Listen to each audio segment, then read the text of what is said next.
Tara McCauley sits beside her 19-year-old daughter, Kiara. Unbeknownst to her, both of their lives are about to change forever. That was my house.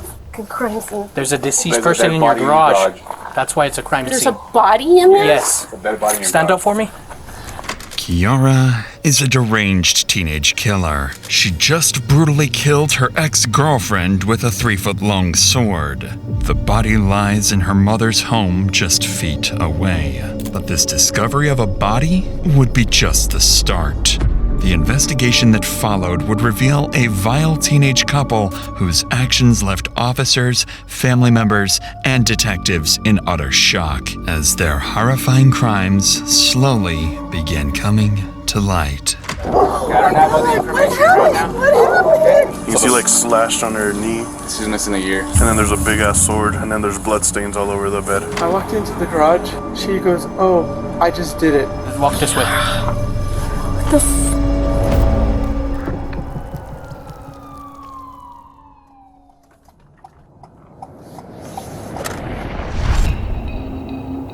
The day begins when 911 dispatch receives a call from a distressed mother. She claims that her son, 22-year-old Isaac, has just witnessed his girlfriend, Kiara, decapitate a woman inside her own home. The call is unclear, and officers don't know whether the suspect is still on the scene or if they're planning to take more innocent lives. Within minutes, 5 officers arrive at the scene, prepared for the worst.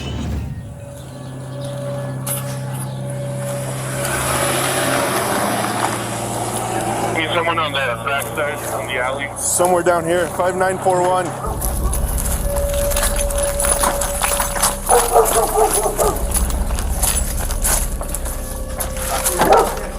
Huh?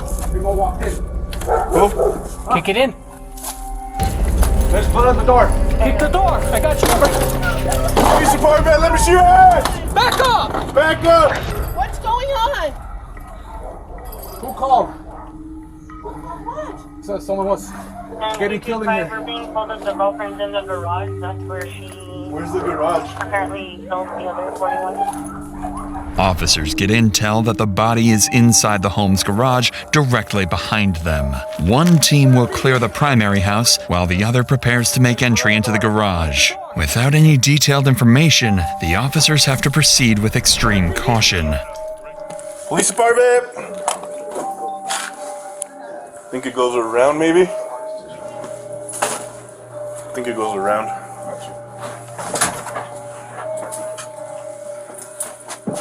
How do people live like this? While the officers in the house find nothing of interest, the same can't be said for the team entering the garage. Who's in this garage? My fucking door! Okay, what's with you? Someone just called that someone just got... Step over here. Step over here. Someone just got stabbed. Inside that garage. That here?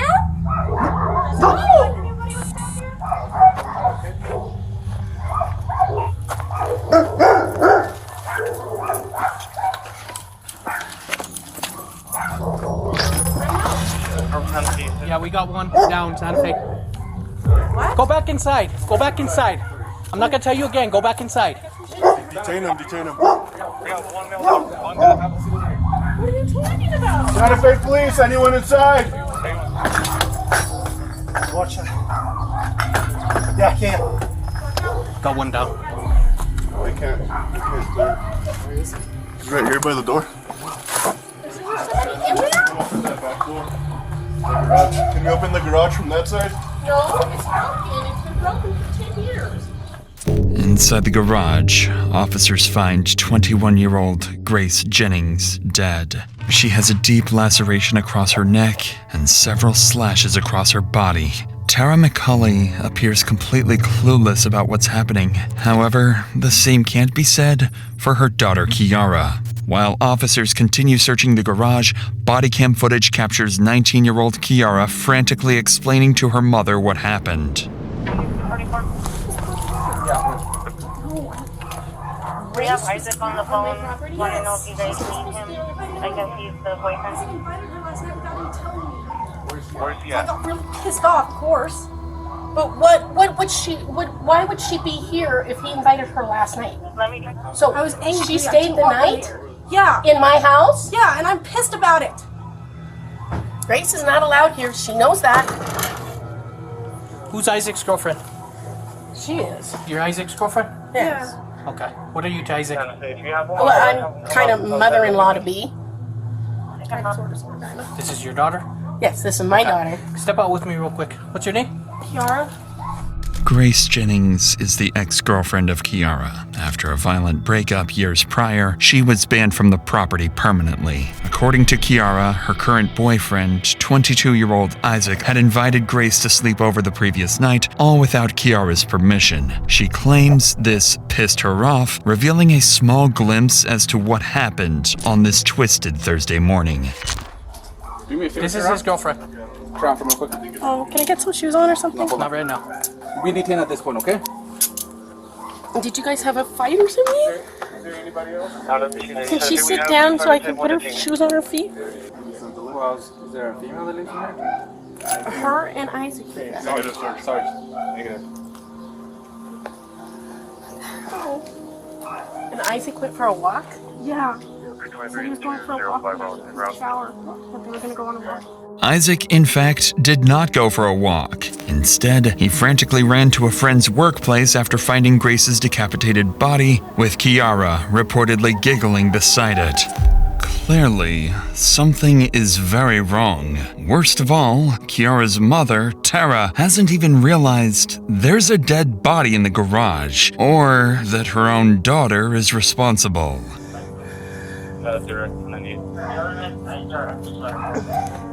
I have cats. I have to. They can't get out of the Unfortunately, ma'am, but house. this is an active investigation, okay? Can So I nobody's block going back the in the door house. somehow? No, this is a crime scene at this point. That was my house a fucking crime scene. There's a deceased There's a person dead in your body in the garage. garage. That's why it's a crime There's a scene. body in there? Yes. Dead body in your Stand garage. up for me. Let's walk this way. What the fuck? Go ahead and come here with me now. As officers clear the home and detain Kiara, it seems the chaos has finally settled.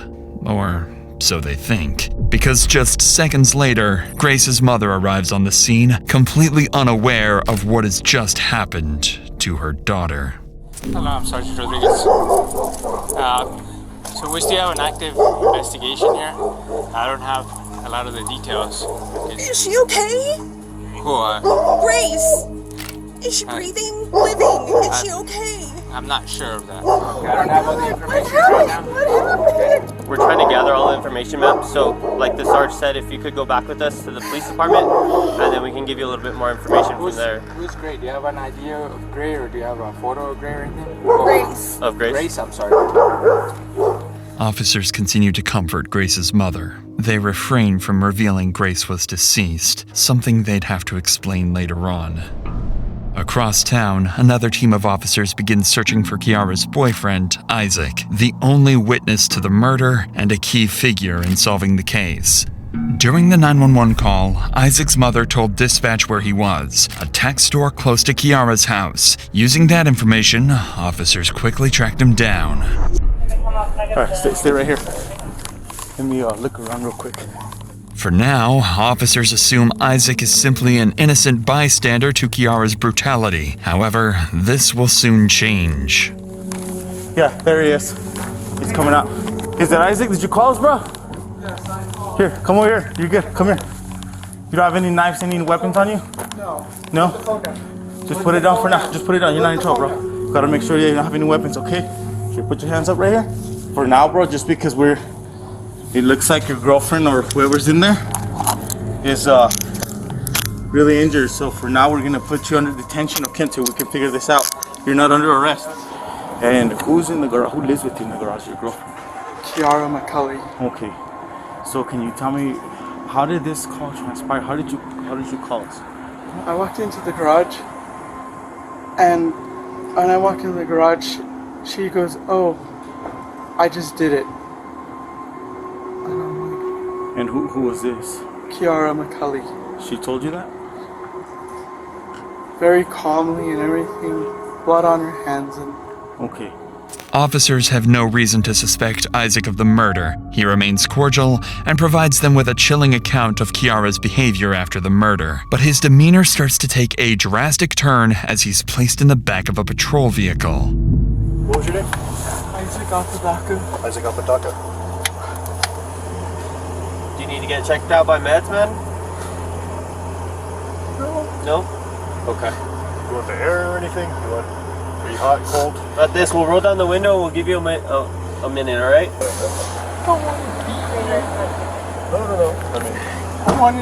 I was already planning on leaving today too.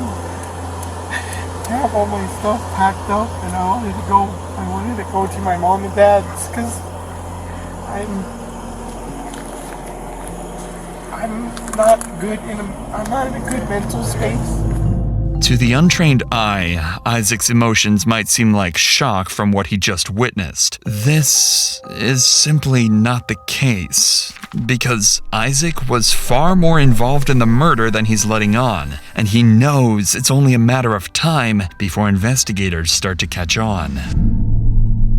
Police end their conversation with Isaac, and both he and Kiara are transported to the Santa Fe County Police Station. With both suspects being successfully detained, detectives will begin their process of individually interrogating Isaac and Kiara. One detective will conduct both interrogations, yet they'd turn out completely different from one another. Kiara's especially takes a dark turn as she delivers answers with a chilling truthfulness. What follows is not simply an interrogation, but one of the most disturbing conversations we've ever covered. Have you ever thought about hurting her or killing her?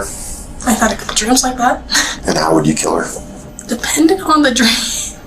So there's several dreams. Yes.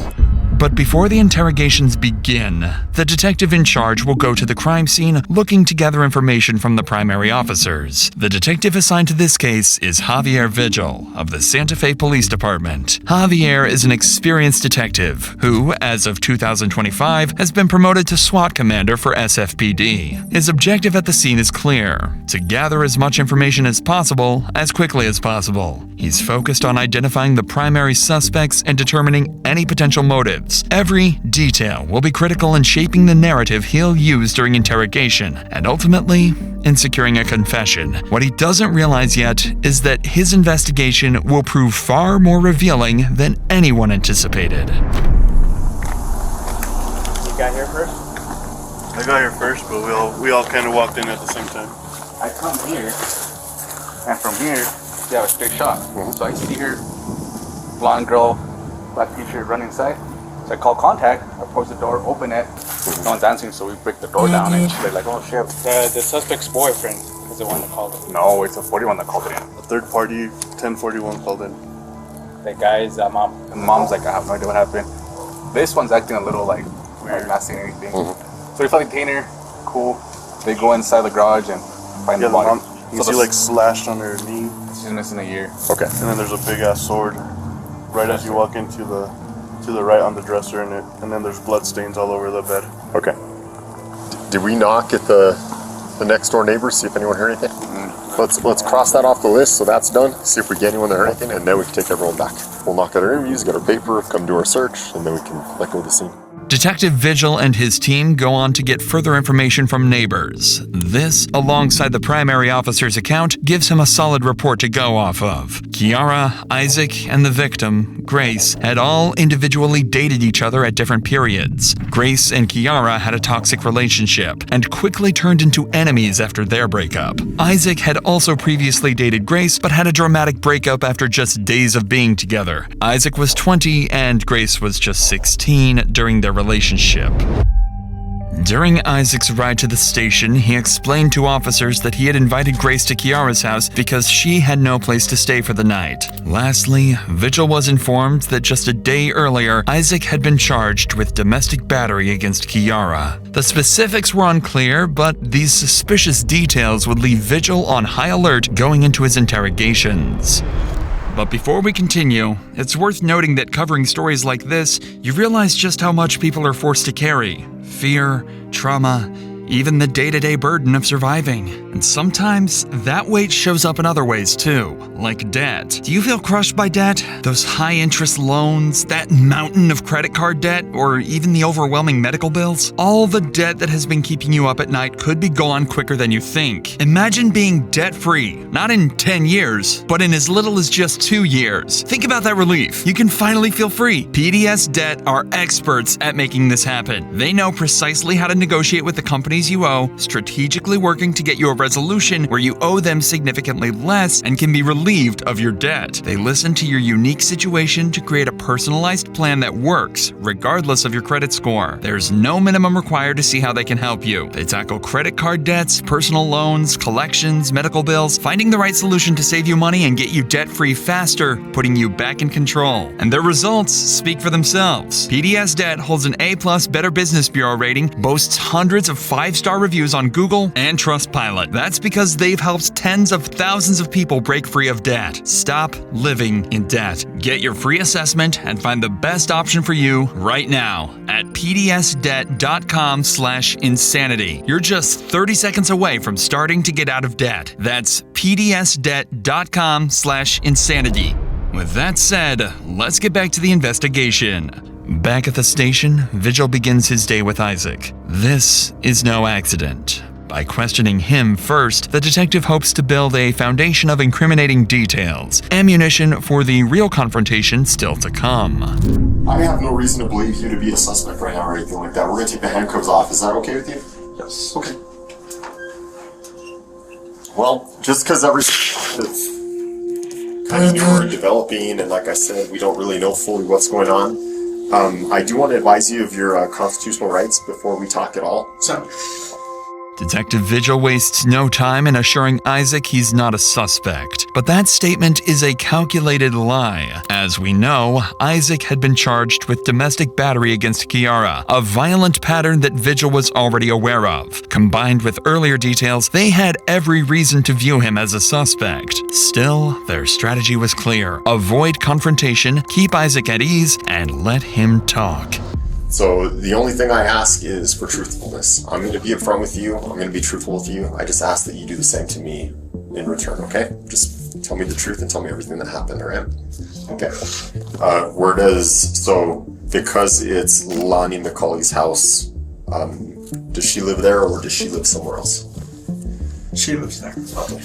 In the main house. And when you say the main house, what do you mean by that? The main house, there's a garage in the backyard that's separated from the main house. It would be... If I gave you a paper and a pen to draw it out for me, kind of show me where Jaguar Drive is, show me where the house is. The house sits in a quiet neighborhood on Jaguar Drive. Kiara and Isaac live in a makeshift room in the home's outdoor garage, while Kiara's mother stays in the main house. After mapping out the layout and where everything happened, the conversation shifts to the murder itself. This is when Isaac describes the chilling moment he found Grace's lifeless body in the garage. How long have you been living in the garage? A year and a half. Okay, let's bring ourselves to today. And I want you to kind of tell me, in your own memory, what happened from that time all the way to getting here to this interview. So from the time it began would be yesterday. We were all hanging out. Nighttime came around. We started falling asleep. Kelly did not fall asleep. I was talking to Grace, who was in the garage as well. I said, we have to go. She's telling us we need to leave. And I left the main house to go use the restroom for the last time. And then I walked him back into the garage. She walks up to me with, I did it. With a smile on her face, and I looked at the ground and I was like, so I called my mom immediately to let her know that something happened. My mom proceeded to call 911. Really scared because I've witnessed, sorry, it's okay. I've witnessed my friend getting shot. So, separately from this? Yes, it was a while back. I was sitting in the back seat. Guy walked up, blew his brains out. everything landed on me. I have to testify in court, and anything like this gets me super traumatized, and it's a traumatic event. I can imagine. So when I went back in the garage, when I saw her in the ground, on the ground, I couldn't say anything because I was like, this is another one of my friends gone. I keep losing friends left and right. I'm scared right now. After recounting this morning, Isaac would go on to explain why Grace was sleeping at that house. He does not include the fact that the two females were in an ongoing feud, instead pretending they were all cordial friends. Kiara would provide a polar opposite recount in her interrogation. But before Detective Vigil gets to her, he has one final question for Isaac. How did you know that Kiara didn't want you guys there anymore? She woke up from what she says she slept, but she was awake the whole time. And she turned over, told me, you guys need to get out. I don't want you guys here. It was really freaking me out, so I was trying to get out. I was in and out of the room, trying to contact my mom to pick me up, to get me out of there. What time did you guys wake up at? What time did you wake up at? I woke up at about 7:50. At what time did Kiara tell you guys had to leave? She told us we had to leave at about 8:30. Okay. In between 8:30 and to the time your mom called 911, kind of what happened in there? But when I packed my stuff, I went inside the house, which was a stupid mistake for me to go in the house, use the bathroom, and then come back and see what I saw. After you peed, you went immediately back to the garage?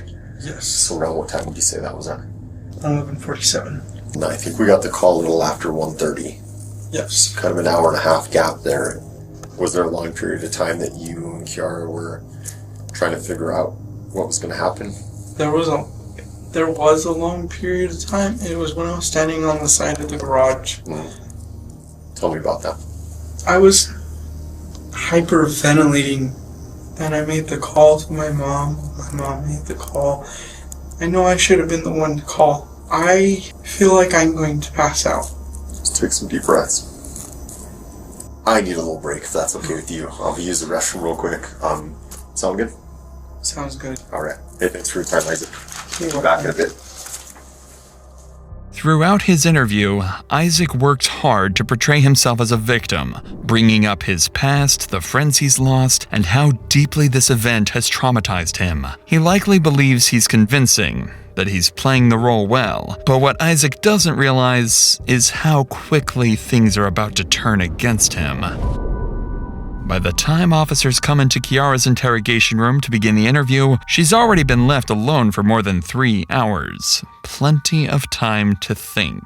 In that silence, she began forming a plan, not to deny the murder outright, but to find a way to minimize her responsibility. Kiara knows there's no escaping the fact that a murder took place. The body has been found, and all evidence points directly to her. But she's not planning to walk out innocent. She's planning to walk out with a story. If she can act as though she's mentally unstable, there's a chance she'll be deemed not guilty by reason of insanity. This, in her eyes, is a much less severe outcome, which will get her back to the real world in no time. This is a common misconception. Legal insanity isn't about acting strange after arrest. It's about your mental state at the moment of the crime. Detectives record everything, and criminal psychologists are trained to spot rehearsed behavior and malingering. Even if a judge believes you are genuinely insane, you don't go home. You go to a locked forensic hospital with no fixed release date. If you aren't genuinely crippled by mental illness, the constant observation, enforced medication, and clinical evaluations become their own punishment. Kiara doesn't realize this, so she'll begin the interrogation with confidence that she can outsmart the system. Well, any idea why you're here today? I believe it's because somebody was found dead in my room. Where's your room at? In the garage. Garage? Yes. I was trying to make sure this wasn't a freaking dream again. It feels so weird. You believe someone was found dead in your room. Do you have any idea who that might be? Well, so I'm really tired, but last night Isaac invited my ex-girlfriend, Grace Jennings, who now is going by Yamiko. I don't know anymore. I always knew her as Grace, or Rose. Kiara takes no time to begin her act, alluding that she's had dreams of murder in the past. Unfortunately for her, Detective Vigil won't pick up on this, so she'll soon make another try. I was trying to sleep, but if you were blocking memories for me again, God damn it. Sorry. Who are you talking to? My best guess is that I have DID, but I'm not 100% certain. What's DID? Dissociative identity disorder. I haven't had it actually diagnosed, but that's my best guess from my research. DID is a rare but serious mental illness affecting roughly 200,000 US citizens. Kiara is not a part of that 200,000, as her DID is completely self-diagnosed. Records show she had never visited a medical facility to treat this supposed illness, nor does her family recall her ever discussing it. She'll go on to explain her symptoms, which only further prove her theatrics to the detective. There are different personalities that come out. Do you have names for them? Some of them, yeah. What are their names? There's Abby, and then we call her Jinx because she hates people saying her real name. Jinx. If you say her real name, she gets mad. Then there's one personality that I haven't seen in a long time. Like, I haven't communicated with her.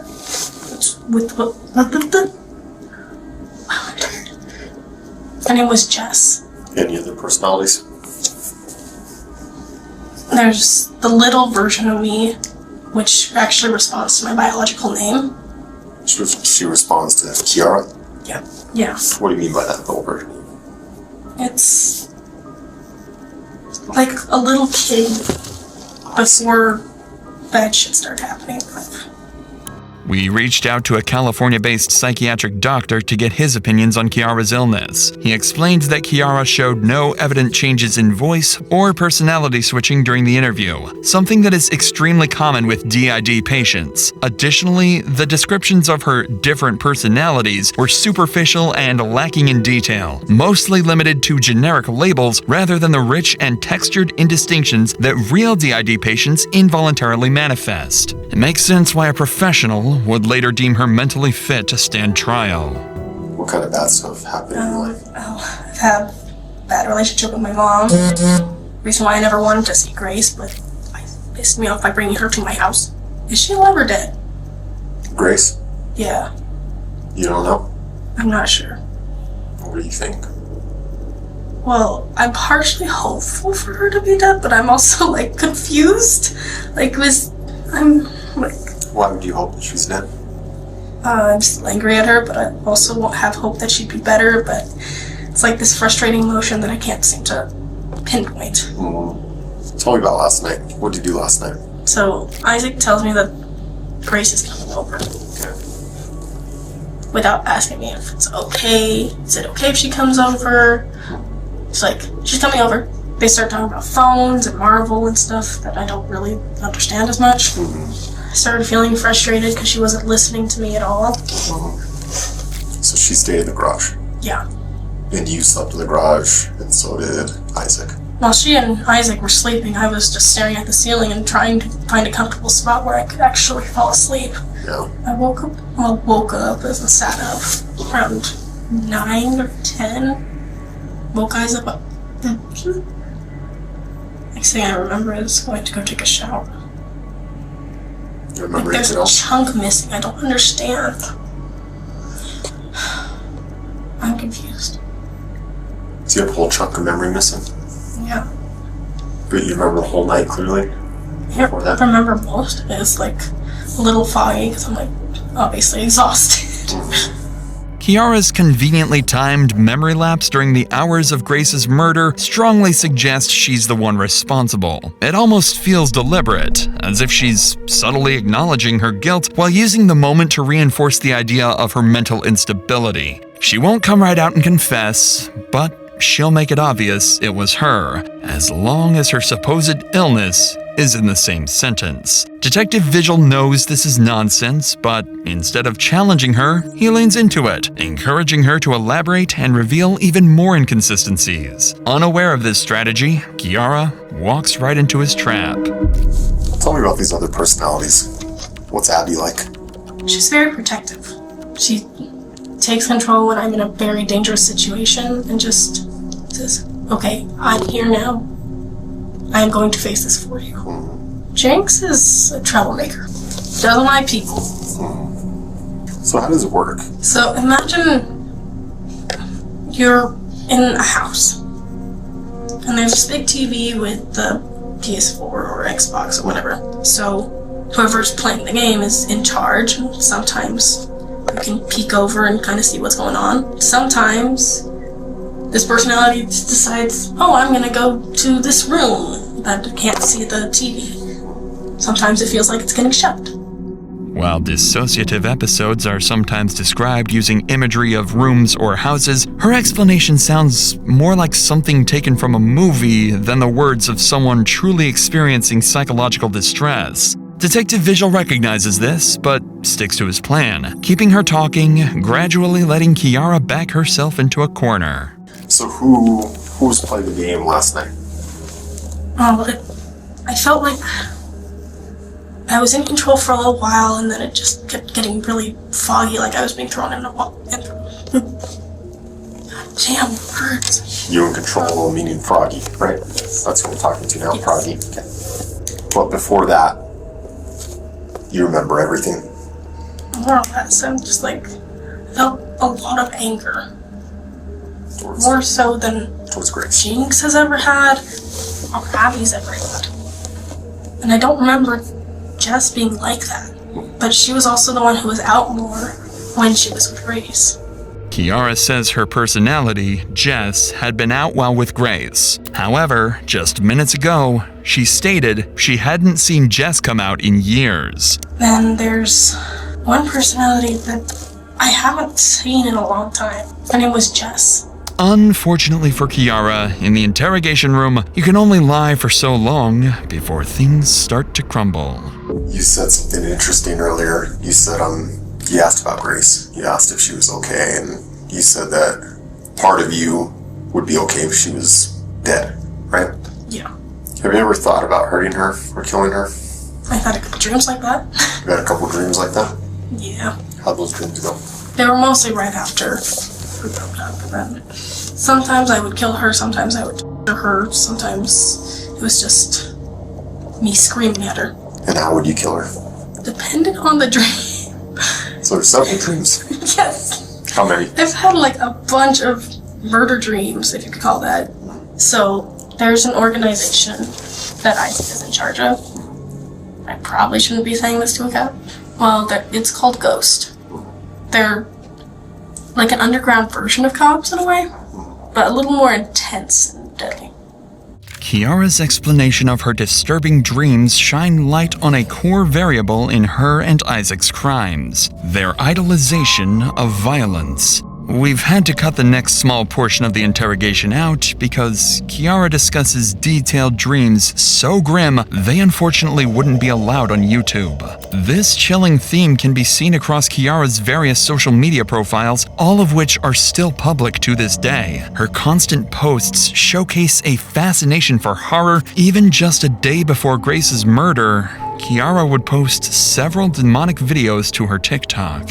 These dark fascinations are things most teenagers outgrow, but for Kiara, they became reality. She speaks of an underground group called Ghost, offering few details beyond its obsession with deadly violence. Whether she mentions it to support her insanity claim or to impress the detective is unclear, but the information is useful to the police. Detective Vigil presses further, hoping to draw out anything she's willing to give.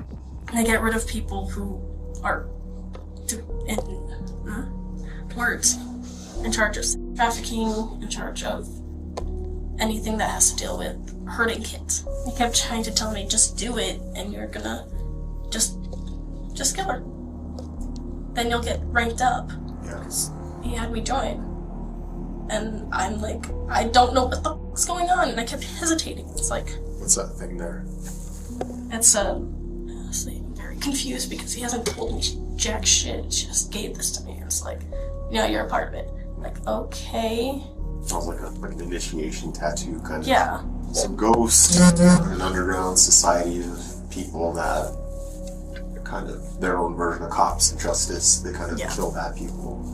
And this is kind of me trying to piece together, kind of like what you're saying, like the messages I saw too. Was Isaac trying to push you to kill Grace? Yeah.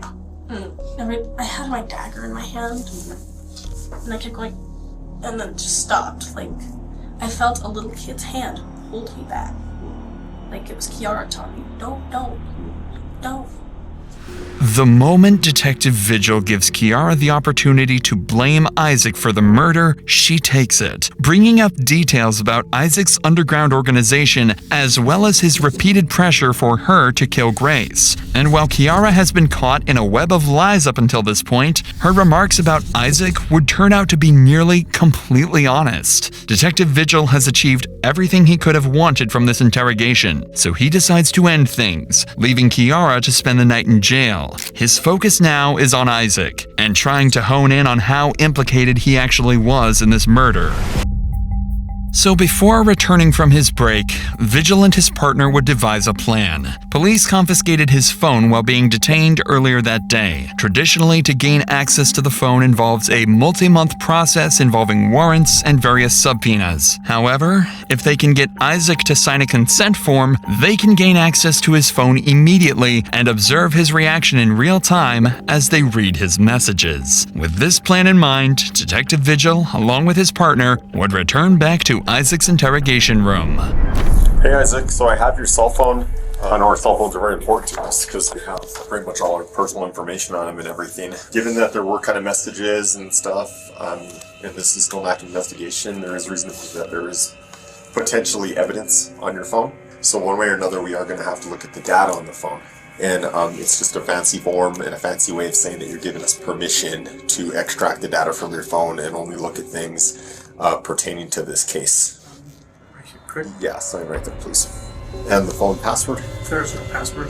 No password. It's just a quick swipe up and that's it. Okay. The plan works surprisingly well. Isaac seems to be completely oblivious of what he just signed. Ironically, this very signature will most likely seal his fate in court, exposing countless deeply disturbing messages with Kiara. Okay, messages. Did you have any messages between you and Grace? Both on Instagram. Instagram, okay. Okay, so this is kind of when everything started. Hey, I got kicked out, and she's telling everyone to leave her house. I'm going to head to my fam's place. First of all, who? Second, my mom can only come get me at 3:30. Why is she kicking you out, and does she know I'm here? Wait a minute. I thought you guys all hung out the night before. We did. Grace actually thought she was being snuck into the home without Kiara knowing. Clearly, the two were planning something that Grace was unaware of. Isaac completely freezes as his lies finally begin to catch up to him. You'll notice Isaac go into this panic state often in the next 25 minutes because this is the first of many more blatant lies detectives would find. So, how come she doesn't know she's there? I was very confused and I told her... She's kicking me out because you're here and she knows it. Did she not know she was there? Because that's what it looks like. She knew she was there. Then why is it looking like in these messages? She knew she was there and acting like she didn't know where she was. And that was the part that threw me off, was like, she's kicking us out. Why is she kicking you out and how does she know I'm here? I'm like, we discussed this. Okay. Where are your messages with Kiara? They're gonna be in Messenger. Oh, okay. She says she is leaving at 3:30. What would you like me to do? Stab her? I don't know. I don't have the energy to do shit. I am fake getting thrown out. You're getting fake thrown out. Yes, that's usually how it happens. I get told to leave, and 5 days later, she asks me to come back. Uh-huh. Unless I ask your mom to give me a ride to Target and you do what is needed. What do you mean you do what is needed? I have no clue from this on. From beyond here, I don't know what's going on. You don't know what's going on? But these are messages from you? I do have another cell phone. Didn't tell you guys about, but it's still over there at the house. So you didn't send these messages? Or you did? On this, from down on, no. Everything Isaac is saying is a terribly orchestrated act. Moments of clear incrimination like this are often considered the critical moments of an interrogation. It's the point in which every decision the detective makes can be the difference between a complete confession or a failed session with the suspect. Isaac's nervous behavior indicates he knows things are slipping out of control, so Detective Vigil makes the smart decision to give up the nice cop act and start pressing for answers. Isaac, this is getting really weird, man. I have a second phone. You have a second phone? Yes. Where is that phone? That's at the house. Okay. It is logged into the same Facebook account. I don't know, man. These messages look a lot like there's some conspiring going on, some planning going on.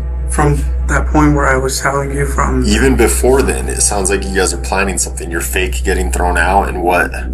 I say fake getting thrown out, like I said, was... Do you want to start over? Because I'm really confused with everything that's going on. Like, you're telling me you have two phones now and those other messages aren't you, and it's what you're telling me, your statement isn't lining up with these messages. Isaac's demeanor has shifted drastically from just minutes prior. He knows how poorly things have just gotten for him. Now, I told you at the beginning of this talk that we need to be truthful with this, right? I am being truthful. I do have a secondary phone. And I'm telling you, the messages are not me. They're from Kiara to using my Facebook from me to Kiara, but I can't quite explain how it looks. Kiara to Kiara? Yes. Why would she do that? She's told me that she's wanting to ruin my life. Dagger because it's blunt? What does that mean? She asked me a question in the room, like, what is the difference between the dagger and the sword? Okay. And I messaged dagger because it's... Why is blunt better? She says you say it cuts like butter. She says just gonna stab the throat. Is that what she's trying to say? The thought. Just gonna stab the thought. Yes. Instant or will it take long? What does she mean? Instant. What do we do about the mess? We burn it and I'll buy new blankets and bed? What's going on here, Isaac? She said was gonna stab the thought, and I thought like, oh, like she was poking the thought that was in her head about her dagger. Okay, what about the mess? What mess? A poop kind of mess. A poop kind of mess? Can you help this time? Yes, I am just waiting for you to make the first move. What does she mean I'm waiting for you to make the first move? She will wait till sleep. Shall we wait till sleep? So you guys slept in a bed full of poop? Yes. Remember when you told me don't be a p*** when I kissed you? Yeah, brat. We will have to take care of the mess. I thought she already pooped herself. What mess are you guys taking care of? I don't know. I can't tell if she's fallen asleep. It feels like it. Her feet are on my side. I wish you'd make the first move for once. Remember, you'll move up the ranks, plus you get perks in the black market since this is your first. Your first what? Isaac, what the hell happened? I can see the messages. I'm not dumb. This isn't the first time I've done this. What is happening? She was planning on killing Grace. I just didn't want a part of it. It doesn't seem like you're trying to talk her out of it. I was only sending a message back in agreement as I turned my back towards. This isn't agreement. Remember, you'll move up in ranks, plus you get perks in the black market since this is your first. This sounds like you're encouraging her. Right. The messages are here, dude. I know. I know. Did you help Kiara do this? No. No. But you knew it was going to happen. I knew it was going to happen. You knew it was going to happen. Kiara planned it out. Kiara planned it out. When? How long had this been a plan for? She had planned it out since 2020. Kiara planned to kill Grace since 2020. And then last night, Grace messages you looking for a place to stay. And that's the opportunity for this? I didn't see it as an opportunity. I saw it as an opportunity more like let's squash everything. Then why are you saying you'll make it up the ranks plus your perks in the black market since this is your first? Because you're talking about killing her here, right? What else could this mean? I was trying to talk about something else because I'm trying to get my mind off. Isaac, really? You're trying to talk about something else there? Yes. And I'm not. How do I aim? How do I aim right? Just aim. Well, tell me what you're talking about there. That's Call of Duty. That's Call of Duty. Tell me when. Okay, I'll give a count. 6, 5, I can't yet, dude. 4, I'm shaking, dude. I know, I lose the nervous. Help me drive it through. Help me drive it through. She was asking me to do. To stab her. Yes. Help me drive the dagger through. Grace. Anger me. I'm going to pretend to sleep so it looks non-conspicuous. Tell me about all that. Those are not my messages, because... Help me, just do it. Be ready to grab her or a trash bag. She is your list. Don't tell me this isn't you messaging. I know this is you messaging. Be transparent and tell me what's going on here. She had talked to me and said, so what now? And I was like, this is going to be your first way out if you just leave this alone. You're edging her to do this. Come on, Isaac. Isaac. Look at all these messages, man. You're going to sit here and tell me, you're going to look me in the eye and you're going to tell me that you were trying to talk her out of this? I can see right here you're telling her to do it. I wish you would just stop with all the, what I feel like is you trying to figure out lies every message we go through. And things will be a lot better for you moving on if you just come out and you cooperate and you tell us everything that happened. Tell us the truth. Tell us everything. It'll be better for you. Would I be able to talk to you privately? Yes. You want her to leave? Yes. Alright, kick it. Isaac would request to have a private conversation with Detective Vigil, which he would oblige to. Based on police reports, Isaac would go on to admit to sending all the text messages and confess he wanted Grace dead all along, although remaining stern that he was not directly involved in the actual killing. Later that week, detectives would go on to interview both Kiara's mother as well as Isaac's. This killing came as a complete shock to everyone, who were completely unaware of the dark path their children had been going down. It sheds light on the importance of closely monitoring your children, as you never know what's going on in their lives, at least not fully. Both Kiara and Isaac were charged with first-degree murder.